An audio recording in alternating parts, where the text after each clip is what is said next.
If you're joining us today, you are diving into one of the most polarizing and provocative texts making waves online right now. Yeah, it really is everywhere. It is. But before we get started, please take a second to like and subscribe to the show so you never miss a deep dive. Definitely do that. Today, we are bringing you an exhaustive review of a brand new ebook. It has been dominating conversations, forums, and cultural debates across the internet. Especially in the manosphere and men's rights spaces. Right. It is titled The Anti-Feminist Manifesto, A Man's Guide to Freedom and Strength by Conrad Riker. It's a heavy title. It is. And right up front, if you want to check out the source material and grab a copy to read along or just analyze the text for yourself, the book is available right now for purchase on Amazon Kindle and Google Play Books. Highly recommend looking at the primary source. Absolutely. You can also follow the author directly on Substack at Conrad and Riker.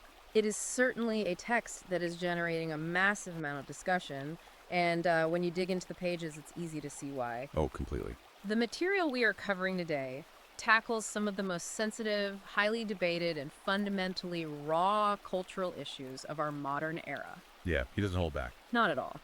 The arguments presented in this book touch on the very core of how society is currently structured. We're talking about the history of our institutions before they were captured by what the author describes as feminist and Marxist ideologies. Which is exactly why we need to issue a mandatory impartiality disclaimer right at the top of the show. Very important. The mission of our deep dive today is an impartial exploration of a highly politically charged text. We are not endorsing, validating, or taking sides on the viewpoints presented in this book. Right, we are just the messengers here. Exactly.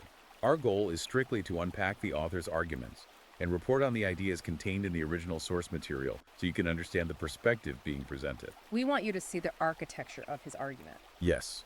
We are here to look at the data the author cites, the historical context he provides, and the specific logical frameworks he builds throughout the chapters. Precisely. We are acting as your analytical guides through the material. Because it's dense. It's incredibly dense.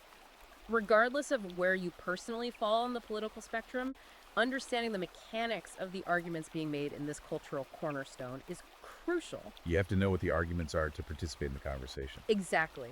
If you are trying to navigate modern social dynamics, you have to understand the foundational ideas driving these massive online and offline debates. Okay, let's unpack this at a high level. The premise laid out by Conrad Riker is that modern feminism has fundamentally shifted away from its original stated goals. Right, the whole equal opportunity aspect. Yeah, the text argues that what began as a movement for legal and social equality has since morphed into a male-bashing ideology. And crucially, Riker's thesis isn't just that this is a cultural attitude, right? It's institutional. Exactly. He argues that this ideology has systematically captured and dismantled traditional masculinity across all of our major institutions. The picture painted in the introduction is of a society where men are effectively being structurally penalized simply for their biology and their natural instincts. To give you a roadmap for how we are going to navigate this text today, we are going to meticulously explore the core claims chapter by chapter. It's going to be a long journey. It is. We will start by examining the data Riker uses to declare the death of masculinity, as well as the specific psychological traps he claims are deployed against men in everyday conversation. Like the Kafka trap, which is fascinating. Yes, we'll get deep into that. From there, we will trace the text's arguments regarding the institutional capture. Looking deeply at the history of our education systems. And the modern workplace, the media apparatus, and the military. Contrasting how these institutions functioned before this ideological shift occurred versus how they operate today. We will then move into the highly contested battlegrounds of marriage, relationships, and fatherhood. That section is intense. It really is. Finally, we will lay out the author's ultimate roadmap for how he believes men can navigate this landscape and reclaim their identity. Let's jump right into that core argument, which the book frames around the concept of the death of masculinity. He hits the ground running. He does. The text doesn't start with abstract philosophy. It leads with some incredibly sobering statistics that immediately set a serious tone. Riker points specifically to the male suicide rate. Yeah, he notes the data showing it climbed from 16.8 per 100,000 individuals in 1960 to 22.0 by the year 2020. And the author does not view this trajectory as a random statistical fluctuation. Not at all. The text explicitly correlates this alarming rise over that exact 60-year period to the simultaneous rise of feminism as the dominant cultural force in the West. That 60-year timeline is the anchor for his entire premise. Right, from the 60s to today. The book argues that beginning in the 1960s, men have been systematically stripped of their historical and evolutionary purpose. And Riker defines that core purpose quite specifically, doesn't he? He does. He breaks it down to the drive to protect, the drive to provide, and the drive to compete. Those three pillars. Exactly. The argument is that by pathologizing or removing these foundational pillars of male identity, society has essentially left men adrift without a compass. It's just totally lost. Furthermore, the text posits that men are now placed in a severe psychological double bind. The double bind concept is really central to the early chapters. How exactly does the book define the mechanics of that trap? It's framed as a situation where society presents contradictory demands, ensuring failure regardless of the choice made. A lose-lose scenario. Exactly. According to the text, men are explicitly told by society that they need to be strong, stoic pillars of support. The traditional rock. Right. But the moment they actually exhibit that traditional strength or assertiveness, they are instantly shamed for being oppressive, overbearing, or patriarchal. So they get punished for doing what they're told. Yes. Conversely, the cultural messaging constantly tells men to be emotionally vulnerable, to open up, and to cry. Which we hear all the time now. We do. But Riker argues that when men actually do exhibit that vulnerability, they are subconsciously and sometimes overtly perceived by their partners and peers as weak. Leading to a loss of respect. Exactly. The book views this as a rigged game. There is simply no winning move for a man operating under these conflicting rules. It's a striking argument because it completely inverts the conventional wisdom we usually hear about emotional expression. It turns it completely upside down. And this brings us directly to one of the most ubiquitous cultural buzzwords of the last decade, toxic masculinity. The text outright rejects the validity of this term. The author claims it isn't a medical or psychological diagnosis. Right, it's not in the DSM. Exactly. He says it's an ideological trap designed specifically to pathologize natural biological male traits. Riker argues that traits like assertiveness, competitiveness, and risk-taking aren't flaws to be medicated or conditioned out of young boys. Right, they aren't diseases. Rather, he frames them as the exact evolutionary traits that built civilizations, explored continents, and drove human progress. What's fascinating here is the counter-evidence the book brings to the table to dismantle the toxic masculinity narrative. It is quite detailed. So it really brings the receipts. He does. The author cites a specific study from the University of Cambridge.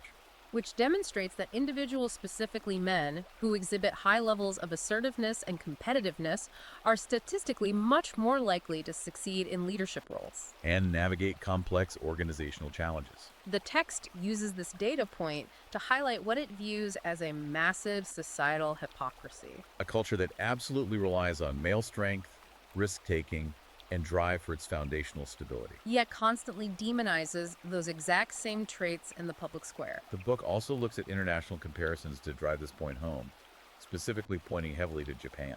Japan is a really interesting case study for him.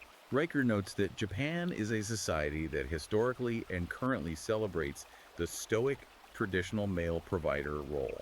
And he points out that despite, or perhaps because of that traditional patriarchal structure, Japan boasts incredibly low rates of domestic violence and violent crime compared to the hyper-egalitarian West. The ultimate conclusion drawn in this section is a complete paradigm shift from the modern narrative. It really is. The text asserts that traditional masculinity isn't the problem facing society. Traditional masculinity is the solution we've abandoned.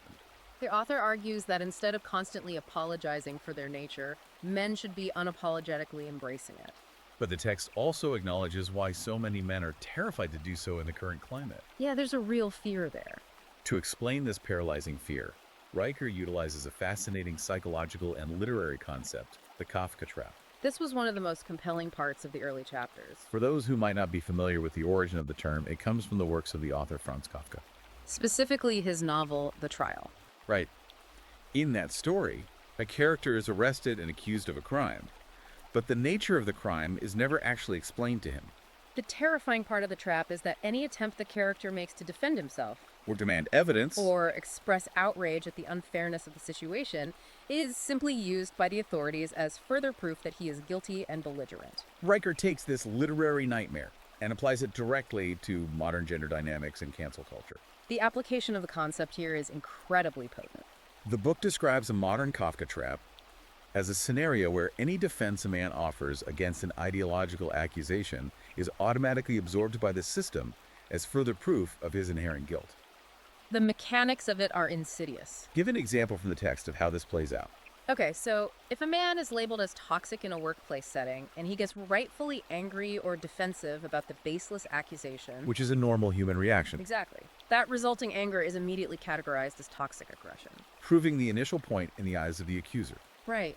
Or if a man attempts to explain a complex topic to a female colleague and is accused of mansplaining. His subsequent attempt to logically clarify his intentions is just framed as more patronizing mansplaining. So the insight here is that the modern social framework has been designed to make male self-advocacy inherently self-incriminating. Riker gives a very chilling, detailed example in the book of a man losing his corporate job over incredibly vague, entirely unprovable accusations made by a female coworker regarding his tone and energy. Not his actions, his energy. Exactly.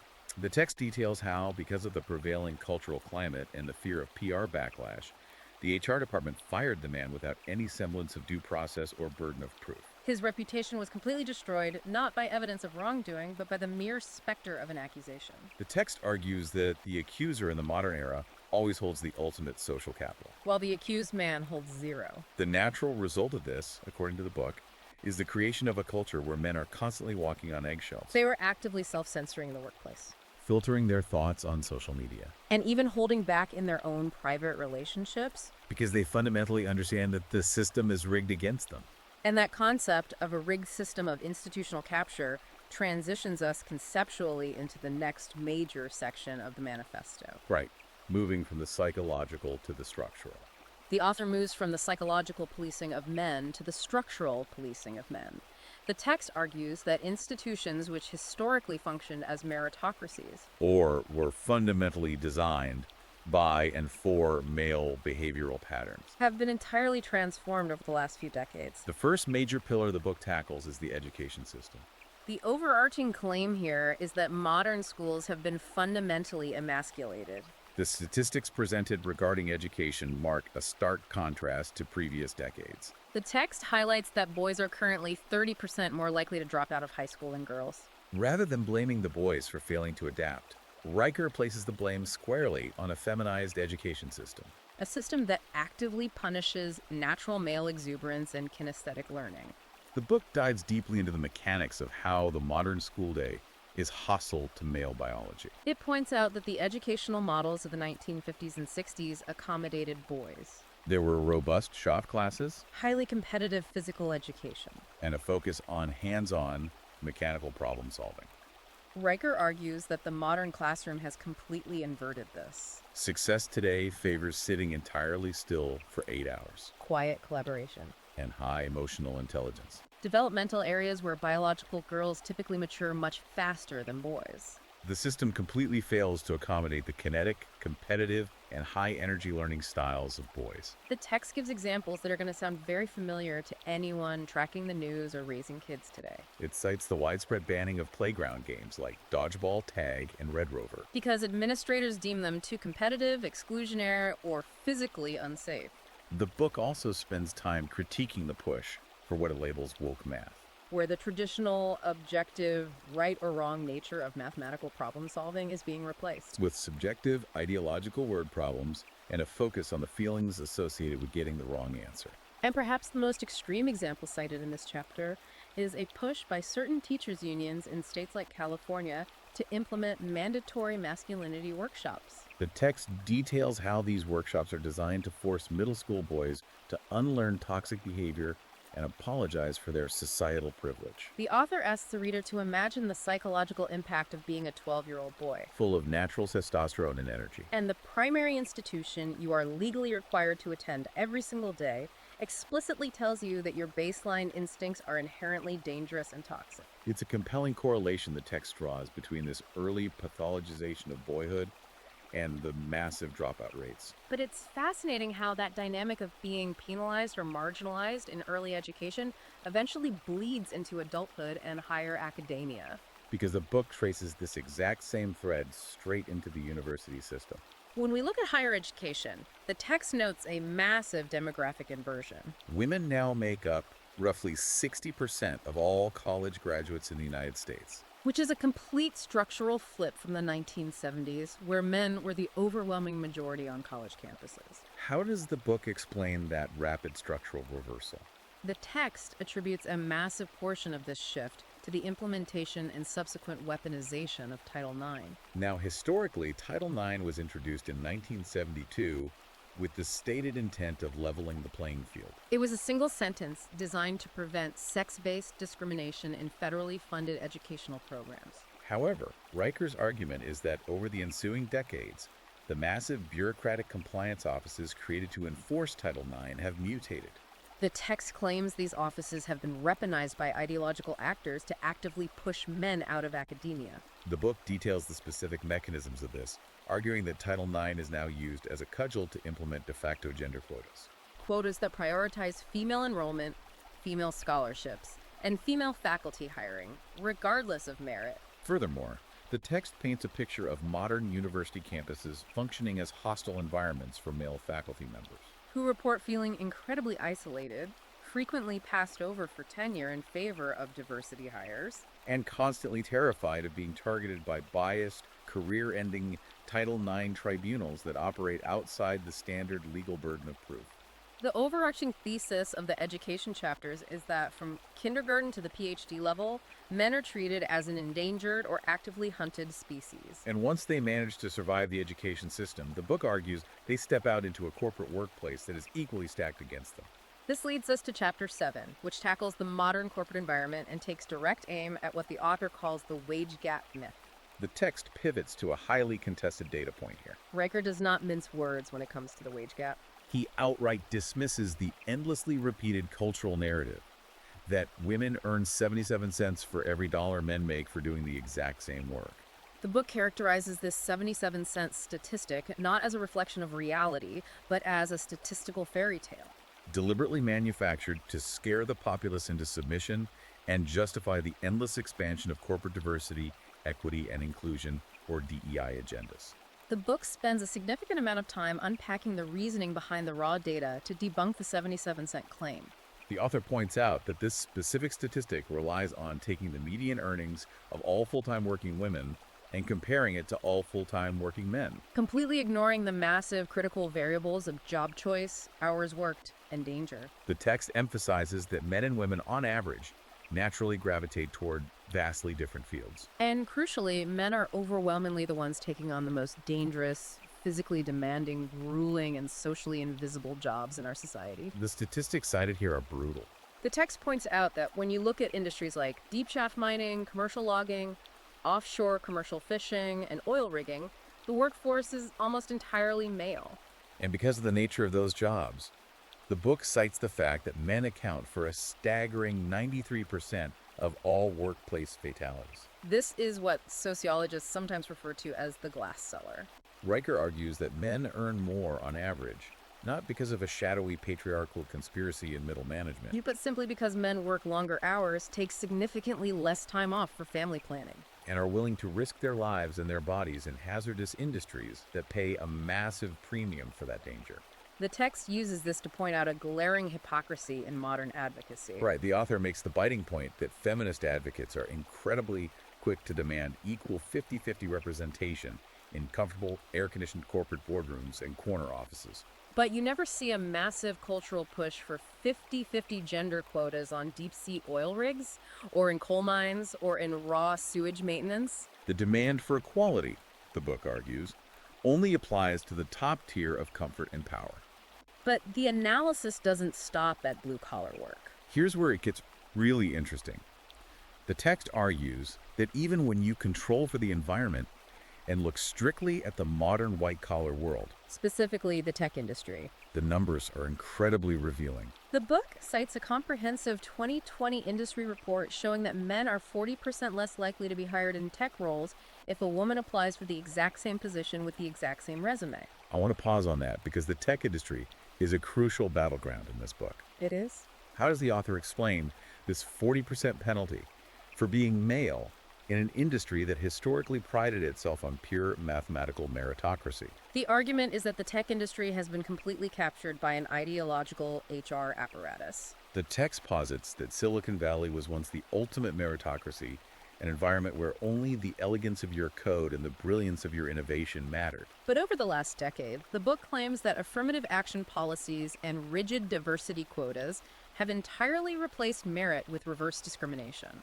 The text gives multiple detailed case studies of highly qualified veteran male project managers and software engineers being passed over for promotions. The stated reasons often revolve around their leadership style being deemed too aggressive or insufficiently inclusive.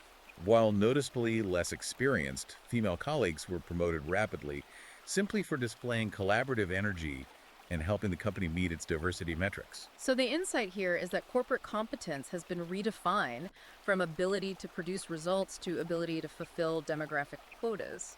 It paints a picture of a lose-lose scenario for men trying to climb the corporate ladder today. Which brings us to perhaps the most emotionally charged and structurally complex battleground Riker covers in the manifesto. The realm of marriage, relationships, and fatherhood. This section of the book is incredibly heavy, The author titles one of his central chapters, The Marriage Plantation. which is a deliberately provocative and heavy metaphor meant to convey a system of indentured servitude. The text explores how modern marriage, and specifically the family court systems, currently operate. The most glaring data point the author uses to anchor this chapter is the statistic that in contested divorce proceedings, 90% of primary child custody cases are awarded to women. Even when fathers are actively fighting for 50-50 custody, the courts overwhelmingly default to the mother. The book frames the entire legal system of family law as a rigged game where men are legally presumed to be secondary, less important parents from the moment the gavel falls. But the text doesn't just present the statistic. It does a deep dive into the legal history of how we arrived at a system that produces a 90% disparity. Exactly. To explain the mechanics of this disparity, Riker takes the reader back to a specific pivot point in legal history, He points directly to the introduction of no-fault divorce legislation. which originated in California in 1969 under then-Governor Ronald Reagan.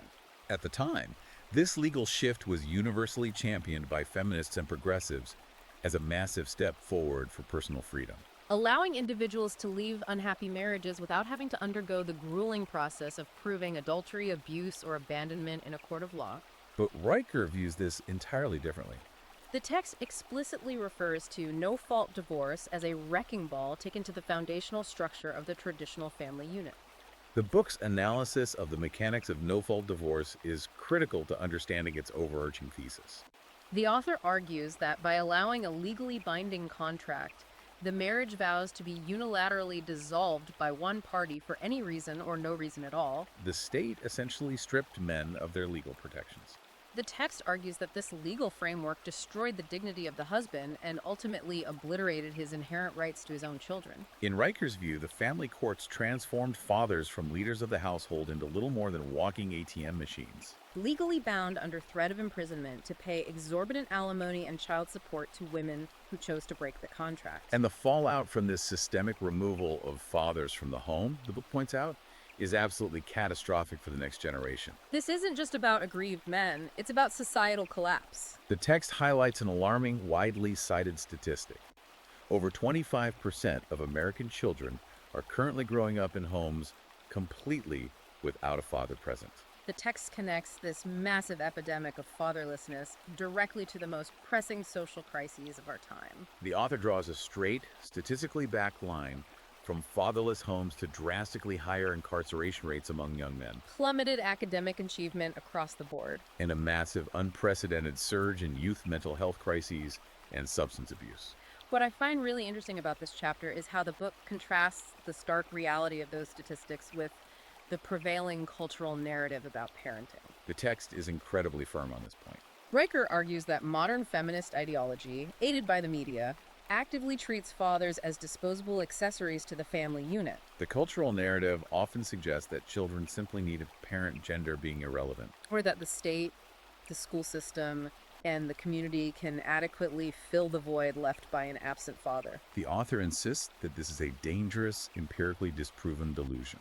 The book argues that strong, disciplinary, and consistently present father figures are entirely irreplaceable. The text makes the case that boys, in particular, desperately need masculine role models in the home to show them how to properly channel their natural biological energy and aggression into productive, honorable, and protective behavior. Without that specific male guidance, the text claims, boys default to chaos. The underlying argument here is that the systemic legal erasure of fathers is the primary engine destroying the fundamental building block of society. The family unit. But the book also acknowledges that before modern men even get to the stages of marriage and fatherhood, they have to navigate the modern dating scene. And the text claims that this landscape has completely redefined the very nature of human intimacy and effectively killed the concept of chivalry. To illustrate this, the book brings up massive data sets pulled from modern dating apps like Tinder and Bumble. And the disparity in behavioral patterns between the sexes is staggering. According to the statistics cited in the text, women swipe right, meaning they indicate interest, on merely 4.5% of the male profiles they are presented with. Meanwhile, men swipe right on roughly 60% of the female profiles they see. The author uses this stark mathematical reality to argue that women have been elevated to the absolute gatekeepers of intimacy in the modern era. The text explores how this creates a massive, insurmountable power imbalance. Historically, as the book notes, men were traditionally the initiators and the pursuers in courtship. But the combination of the sexual revolution, the removal of traditional social stigmas, and the advent of algorithmic digital dating has completely inverted those dynamics. The text explains that women now hold total algorithmic and social power to define the rules of engagement, They have access to thousands of potential suitors in their pockets. allowing them to filter ruthlessly for only the top tier of men regarding height, income, and status. Meanwhile, the vast majority of average men are left competing in an incredibly narrow, hyper-competitive, and largely invisible market. The book spends time detailing the severe psychological toll this new dynamic takes on the average man. These men face constant digitized rejection and are simultaneously told by culture to conform to ever-shifting, completely contradictory standards of what modern women claim to want. So, considering this bleak assessment of the dating market, what is the author's advice to men who are trying to navigate this minefield? His advice in the text is incredibly blunt and uncompromising. He urges men to immediately stop engaging in behaviors that internet culture broadly labels as being a simp. The book tells men to stop spending thousands of hard-earned dollars on lavish performative dates for women they barely know. It tells them to stop bending over backwards to accommodate partners who do not appreciate them. And most importantly, it tells men to stop putting women on a societal and personal pedestal. The text actually does a really interesting historical breakdown of the concept of chivalry here. It points out that chivalry originated as a highly specific, noble code of conduct for medieval knights. It was a two-way street built on mutual societal obligations. But the book argues that modern culture has twisted this noble concept into a completely one-sided, parasitic expectation. Today, the text claims men are still fully expected to provide, to physically protect, and to pay for everything, while receiving absolutely no traditional respect, submission, or reciprocity in return. The author essentially advises men to go on strike against modern dating norms. The argument is that by outright refusing to play a game where the rules are entirely rigged against them, men can reclaim their baseline self-respect and fundamentally force a cultural reset in how men and women interact. If enough men opt out of the provider role without the associated respect, the system breaks. And this concept of opting out and recognizing the rigged nature of the narrative ties directly into the book's broader analysis of how men are portrayed culturally. This leads us seamlessly into the next section of our deep dive, the text's examination of the media apparatus, the rise of victimhood culture, and the deliberate erasure of male spaces. This section of the book is really eye-opening regarding how information is controlled and distributed. The author claims that the modern news media, rather than being an objective reporter of facts, has essentially functioned as a coordinated propaganda machine for the last 2 decades. To back this up, the text cites a comprehensive 2022 industry demographic report showing that 78% of all working journalists under the age of 30 are women. The text argues that this massive demographic shift in the newsrooms is not benign. The author links this directly to the creation of a heavily biased media landscape that obsessively glorifies female stories, elevates female victimhood to a virtue, and actively buries or minimizes serious systemic men's issues. The book points out that the epidemics we discussed earlier, the skyrocketing male suicide rates, the 93% workplace fatality rate. The massive educational dropout rates are almost never given front-page, sustained national media coverage. Because they do not fit the ideological narrative of female oppression. The book deeply explores how the modern concept of victimhood culture has been weaponized by this media apparatus. The text makes a really fascinating historical analogy here. It compares the modern cultural climate, particularly around gender dynamics, to historical moral panics. The author specifically draws parallels to the Salem witch trials of the 1690s and the political Red Scare of the 1950s. The mechanics of those historical panics are crucial to the book's argument. In both Salem and during McCarthyism, society was whipped into an irrational, hysterical frenzy by authority figures searching for hidden, subversive enemies. And in both cases, the foundational legal concept of due process was completely thrown out the window in favor of public tribunals. The author argues that men, specifically traditional men, are the designated scapegoats of our current era. The text points directly to social media movements like Me Too as the modern equivalent of these panics. Under the banner of believing all women, the book claims the media has successfully engineered a culture where men are legally and socially presumed guilty the moment an accusation is uttered. The text provides examples of men having their careers, their families, and their lives entirely destroyed by the court of public opinion. Long before any actual evidence is presented in a real court of law. And the book argues that when the media apparatus isn't busy portraying men as dangerous, toxic predators lurking in the shadows, it goes to the opposite extreme to portray them as complete incompetent buffoons. The author coins this the Homer Simpson effect. Which is a brilliant shorthand for a trope we see everywhere. But the text doesn't just point out that the trope exists, it analyzes the psychological intent behind it. Exactly. The book asks the reader to look critically at the landscape of modern sitcoms, national advertising commercials, and blockbuster movies over the last 30 years. Almost universally, the traditional father figure is depicted as a bumbling, emotionally stunted, clueless idiot who constantly creates messes and has to be saved, corrected, or patiently tolerated by his hyper-competent, much smarter, long-suffering wife. The text argues this isn't just a lazy comedy writing crutch. It asserts that this is a deliberate, sustained psychological tactic designed to slowly undermine the concept of male competence and authority in the collective subconscious of the public. It is a systematic, relentless deconstruction of the male image. And the text goes on to show how this ideological deconstruction isn't just confined to the screen or the boardroom, it bleeds heavily into physical arenas as well. The book looks specifically at the emasculation of highly physical domains, sports and the military. In the realm of sports, the author points to the rising institutional inclusion of biological males competing in female categories as a symptom of a society that has lost its grip on objective reality. The text cites the highly publicized case of Leah Thomas, A biological male who transitioned and subsequently dominated the NCAA Women's Swimming Championships, easily defeating biological women who had trained their entire lives. The book also brings up a really alarming, specific case study from New Zealand. The text details a mixed-gender rugby initiative that was aggressively pushed by sporting bodies in the name of progressive inclusivity. The statistical result of putting men and women on the same full-contact field. The book cites a massive 30% increase in severe season-ending injuries for the female players involved. The author uses these examples to argue that this is the inevitable, violent result when a society decides to prioritize political correctness and hurt feelings over basic, immutable biological reality. The text emphasizes the scientific facts. Men have, on average, 40% more upper body strength, significantly denser bone structures, larger lung capacities, and faster, fast-twitch muscle responses. The book argues that ignoring those biological realities doesn't create a utopian equality. It simply creates physical danger for women and entirely destroys the competitive integrity of the sport itself. And while the sports examples are striking, the stakes become infinitely higher when the text draws a direct line from the sporting arena to the battlefield.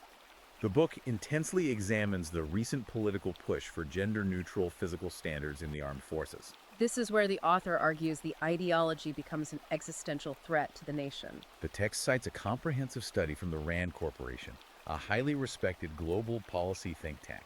This study found that implementing gender-neutral physical standards, which practically meant drastically lowering the physical requirements so that a sufficient number of female recruits could pass, led to a significant, measurable decrease in the overall physical readiness and combat effectiveness of the military units evaluated. The author's core argument here is that the military is not and cannot be a progressive social experiment for diversity and inclusion. Its sole, brutal evolutionary purpose is to exert lethal force and win wars. By ignoring the profound evolutionary and biological differences between men and women in the name of a feminist ideological agenda, the text argues that policymakers are fundamentally weakening our armed forces, getting soldiers killed, and severely compromising national security. It's an argument that frames the issue strictly in terms of life, death, and survival. But moving away from the battlefield, the text also spends a significant amount of time mourning the loss of everyday civilian male sanctuaries. A major theme in the later chapters is the deliberate, systematic death of male-only spaces. The book takes a really interesting historical view of this. It notes that throughout all of recorded human history, men have always instinctively built and maintained exclusive spaces to bond with one another. To cross-generationally mentor young men and to decompress from the pressures of providing. The text traces this from the ancient Greek gymnasiums and philosophical academies to the medieval stonemason guilds, all the way to 20th century fraternal organizations like the Freemasons, the Elks Club, the Knights of Columbus, or the Rotary Club. But the author points out that over the last few decades, these foundational organizations were targeted.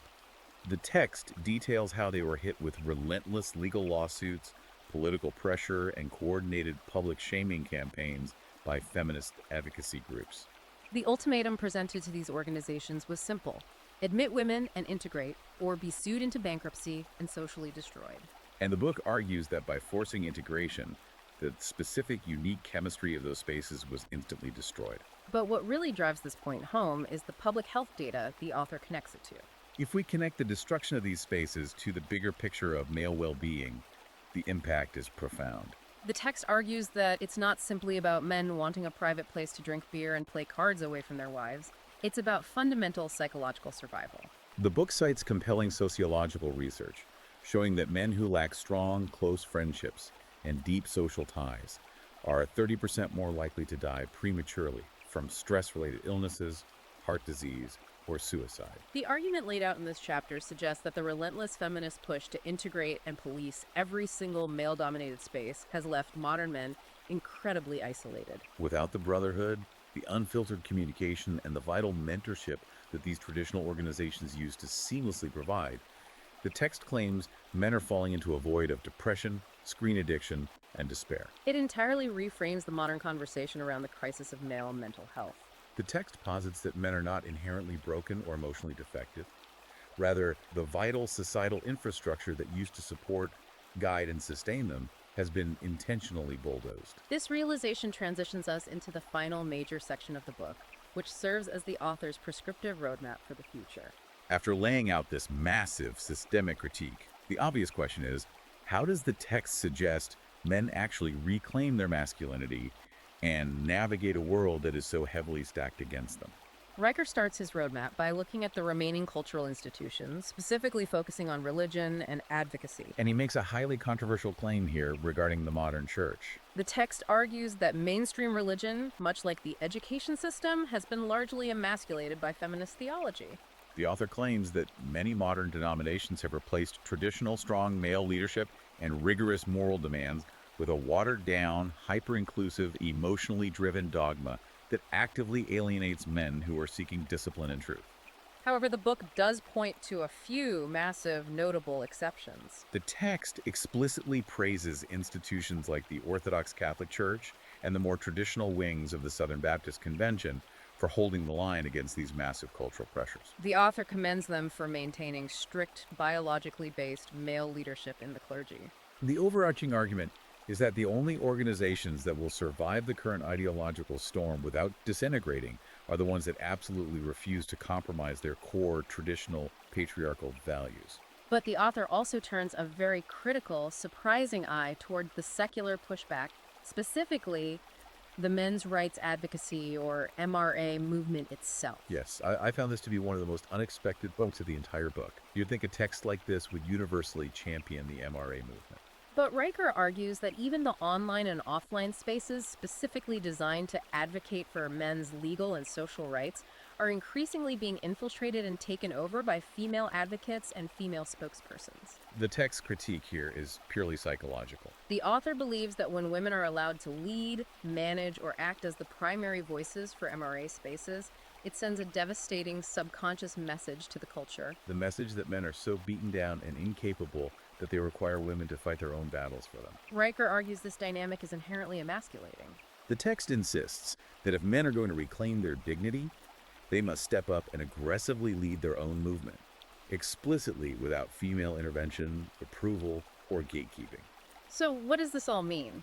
Synthesizing all of this data, history, and critique, what is the ultimate call to action for the individual reader? The author's final chapters serve as a blueprint for personal individual rebellion against the modern system. The text urges men to aggressively reject what clinical psychologists call learned helplessness, which is the passive, defeated acceptance of a terrible situation simply because you feel you have no systemic power to change it. The book tells men to wake up, to stop apologizing for their natural biological instincts, and to stop seeking validation from a culture that despises them. The specific, actionable advice in the text revolves around the concept of boundaries. The author says men need to set firm, uncompromising boundaries, both in their personal romantic relationships and in the corporate workplace. The advice is simple but difficult. If you are being treated unfairly, manipulated, or disrespected, you must be willing to walk away. The text implores men to stop participating in a rigged game. Furthermore, the book heavily emphasizes the urgent need for men to actively, intentionally build strong, offline male networks and tight-knit friendships to replace the fraternal institutions that have been lost. The author views this brotherhood as a vital shield against cultural gaslighting. And finally, the text calls on men to unapologetically embrace the traditional evolutionary roles of protecting and providing, not as a form of subservience to ungrateful partners, but as an expression of their own inherent power and capability. The concluding thesis of the entire manifesto is a resounding rejection of the modern narrative. The text declares that masculinity is not a disease to be cured by therapists, nor is it a toxic burden to be managed by HR departments. The author asserts that traditional masculinity is a profound source of strength, pride, and the very bedrock of societal stability. The book argues that the survival of Western civilization itself depends entirely on men reclaiming this identity and refusing to be silenced ever again. It is an undeniably dense, challenging, and deeply thought-provoking read. Whether one agrees with the author's conclusions or vehemently opposes them, the text absolutely forces the reader to look critically at the history of our foundational institutions. The mechanics of our legal systems, and just how rapidly and intentionally they've been restructured over the last 60 years. It provides a massive amount of material to process. And as we wrap up our analysis of the text, I think it's important to step back and look at the broader implications of these technological and societal shifts. This raises an important question, one that builds on the text but looks toward a variable not heavily focused on in the manifesto.